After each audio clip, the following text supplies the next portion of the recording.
There are internal changes and external changes. This is the adventure of life, our life story. These changes we make, for better or worse, is the authorship of our life. Peace. Travis Soderwell, it's Pure Sound Daily Business. We're talking about action and experience this week. It could take a lot depending on how deeply rooted the behavior is. But I believe a new idea and new experiences can change your life. And depending on how deeply rooted the issues are, is how many new ideas and how many experiences it takes. So with my recovery, it took years. As we say, it took years to clean up the wreckage of my past. Now, it took years to get to where I'm at now because I had to go through probably things I should have done when I was younger. And, through faith and my belief of the higher power and this being my purpose, everything happened the way it was supposed to. So it's things such as doing open mic comedy, being in a funk band. So having something to say, wanting to sing my song, so to speak, in a microphone, and being led to this online education and coaching. Everything had to happen the way it did. It's possible I could have went down a different road and come back to where I'm at now. But part of the process of sobriety was I had to go through all the things that if I hadn't been in the partying and the drinking and the smoking weed, that these are the things I would have been pursuing. These loves outside of if I was pursuing a degree in school or if I tapped into an actual career, instead of having a job for years. So these are the things that I need to do to express myself. And I had missed out on because I went down this other road. And this is where my belief comes from of if you're not moving forward, you're moving backwards. That it wasn't, I've done creep things and definitely had creep tendencies when I was young. I didn't know how to be a friend to people. I think a lot of this has to do with just the skill set my mother had and not having a father. And then in a larger sense, not having my blood family around to a great degree.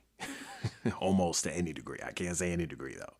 I do have some blood relatives, but very few.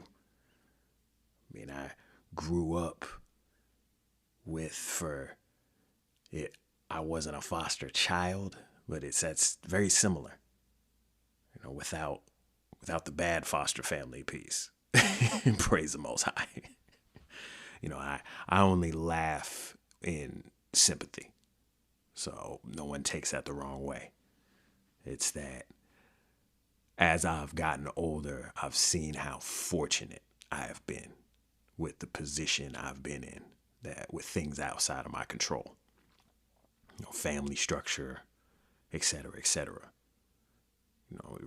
I've heard too many stories that it seems to be more, I don't know. You can look at the numbers. I haven't done that research, but I hear a lot more, and it could just be that the good experiences don't really get talked about to where we hear about more of the bad experiences with people with being in mixed families, Asiatics that have been in mixed families with European Americans that they call it microaggressions.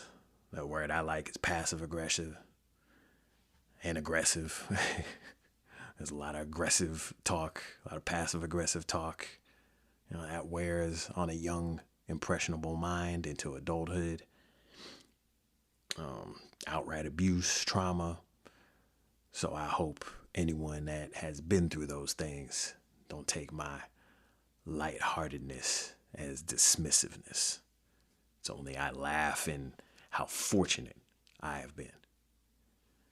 And as I've going through my story and talking about connecting with people in business and in life and coaching when you're really trying to help people, and thinking that really is my story of someone who has been fortunate and didn't know at all what to do with it. And that lack of direction, lack of clarity, lack of guidance. I think I am one that I needed male role models and didn't have a lot of people I looked up to like that. And especially that I really respected their game to be following in their footsteps. So I went down a route of looking to entertainers, looking to characters and archetypes. These stories that rappers tell and thinking that's cool. And trying to replicate that as a lane. And that led me down that road to where coming back to where we're at of needing to overturn those thoughts, those bad ideas, that lost potential I had in order to get back on the right path. That being my story, not a story of heavy trauma and that taking me down a path. It's actually quite the opposite of having a lot of potential and having an open lane and not having any direction and being frustrated and angry in not knowing who I am, not having that connection in my environment. And that took me down the path. So there was some things excuse me. There was some things I definitely wasn't good at. And there was some help I didn't get. Point being, I wasn't moving forward on the road. And then as I became an adult, it didn't happen fast. But since I wasn't moving forward, I was slowly moving backwards.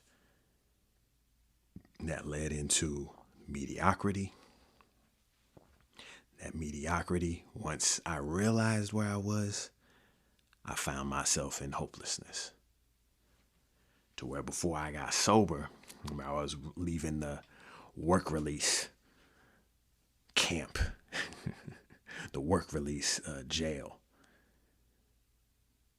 And as I was leaving, I just knew I was going back because I didn't see myself making any changes. Fortunately, I did make some changes because I found an individual to sponsor me, just a coach me through how to be sober, coach me through a book that talked about how to coach people through alcoholism, addiction, and be sober. Once I got that guidance, we've just stayed on the path with gratitude and humility. A lot of functions I went to, a lot of people I met.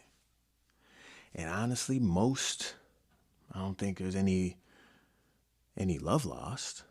I don't have any ill will towards anyone, but I just don't have those long-lasting connections that I speak to people that I met in sobriety on a regular. I definitely pick up the phone for them. Definitely call them back if I don't pick up the phone, if I miss the call. That's for sure. And I still go back and get my year sobriety chip, which I need to get one now. Praise the Most High. Another year has come. So all that to say, these are the principles I learned of change. There's an essence to change. right? I had to find someone. It's called a sponsor in that world. It's just a coach, a teacher, a guide. I had to get new ideas. Came from a book, but it came from going to a lot of functions, a lot of meetings.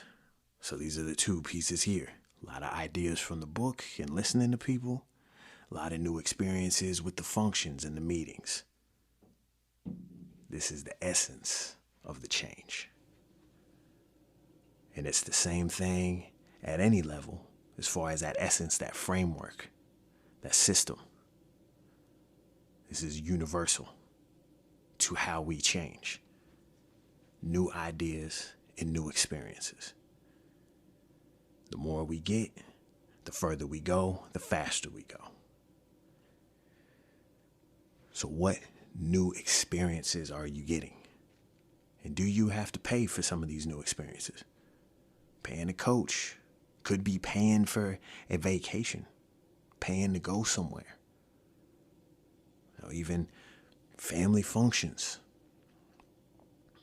It depends on what you're looking for in every area of life. As we talk about business heavy here, obviously, but we want to treat the whole person. So make sure you're touching on new experiences in all areas of your life. Personal, private, the heart piece and the mind piece. The internal value, external value. Right? The internal profit and the external profit in the bank account, right? So what new experiences are you having? And how is it changing your perspective and changing your life? Travis Soda Wells, Pure Sound Daily Business. Peace.